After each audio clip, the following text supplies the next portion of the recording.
எல்லாருக்கும் வணக்கங்க. 2026 தேர்தலுக்கான எக்ஸிட் போல், அதாவது தேர்தல் ரிசல்ட் வரதுக்கு முன்னாடி முந்தைய கருத்து கணிப்பு ஒரு சில ஏஜென்சி வெளியில விடுவாங்க. ஒவ்வொரு ஏஜென்சியும் ஒரு ஸ்ட்ராட்டஜி வச்சிருப்பாங்க. ஸோ அது மூலமா மக்களை வந்து ரீச் பண்ணி, ஸோ இந்த எலெக்ஷன்ல இந்த கட்சி எவ்வளோ சீட்ஸ் வாங்குவாங்க அப்படிங்கிற மாதிரி மக்கள் கிட்ட கேட்டு ஒரு கருத்து கணிப்பை வெளியில விடுவாங்க. ஸோ அந்த கருத்து கணிப்பு 2026 தேர்தலில் தமிழகத்துல யார் ஆட்சி அமைப்பா அப்படிங்கிற மாதிரி ஒரு அப்ராக்சிமேட்டா இப்போ வந்து சொல்லியிருக்காங்க. அதாவது ஒரு சில ஏஜென்சி என்ன சொல்லியிருக்காங்க அப்படின்னா, இந்த எலெக்ஷன்ல டிஎம்கே தான் அதிக சீட்ஸ் வந்து பிடிப்பாங்க, அதுக்கப்புறம் ஏடிஎம்கே, அதுக்கப்புறம் டிவிகேன்னு சொல்லியிருக்காங்க.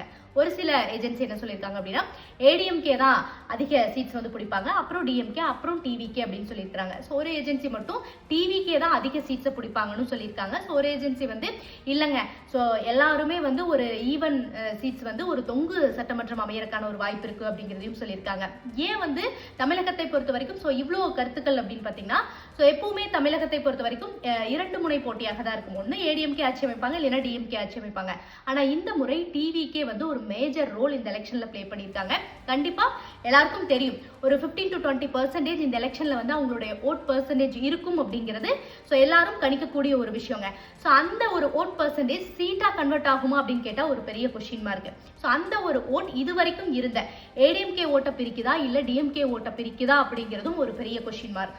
இது எல்லாமே வந்து ஃபைனல் ரிசல்ட் அப்பதான் நம்மளுக்கு வந்து தெரிய வருங்க. இதனாலதான் நம்ம தமிழகத்தை பொறுத்த வரைக்கும் இந்த எக்ஸிட் போல ஸ்ட்ராங்கா பிலீவ் பண்ண முடியலீங்க. மே 4ஆம் தேதி ரிசல்ட் எப்படி வேணாலும் மாறலாம். நம்ம தமிழகத்தோட இன்னும் சில மாநிலங்களுக்கு வந்து தேர்தல் நடந்துச்சுங்க. அந்த மாநிலங்களோட கருத்து கணிப்பு என்ன சொல்லியிருக்காங்க அப்படின்னா, அசாம்ல வந்து பிஜேபி ஆட்சி அமைக்கும் அப்படிங்கறத சொல்லியிருக்காங்க. மேற்கு வங்காளத்துல வந்து திரிணாமுல் காங்கிரஸுக்கும் பிஜேபிக்கும் டஃப் காம்படிஷன் இருக்கும், ஃபைனலி பிஜேபி ஆட்சி அமைக்கும் அப்படிங்கிற மாதிரி தான் இந்த எக்ஸிட் போல்ல வந்து சொல்லியிருக்காங்க. கேரளால வந்து காங்கிரஸ் கூட்டணி ஆட்சி அமைக்கும் அப்படின்னு சொல்லியிருக்காங்க. பாண்டிச்சேரியில வந்து பிஜேபி அலைன்ஸ் ஆட்சி அமைக்கும் அப்படின்னு சொல்லியிருக்காங்க. இந்த எக்ஸிட் போல் பத்தி உங்களுடைய ஒப்பீனியன் என்ன அப்படிங்கறத சொல்லுங்க. நம்ம தமிழகத்துல அந்த 15 to 20% ஓட் வந்து சீட்டா கன்வெர்ட் ஆகுமா, இல்ல யாருடைய ஓட்டை பிரிக்கும்? மே 4ஆம் தேதி நம்ம தமிழகத்துடைய ரிசல்ட் எப்படி இருக்கும்? இந்த ஒரு எக்ஸிட் போலுடைய நம்பர்ஸ் எங்காவது மேட்ச் ஆகுமா? உங்களுடைய ஒப்பீனியன் என்ன அப்படிங்கறத கமெண்ட்ல சொல்லுங்க. தேங்க்யூ.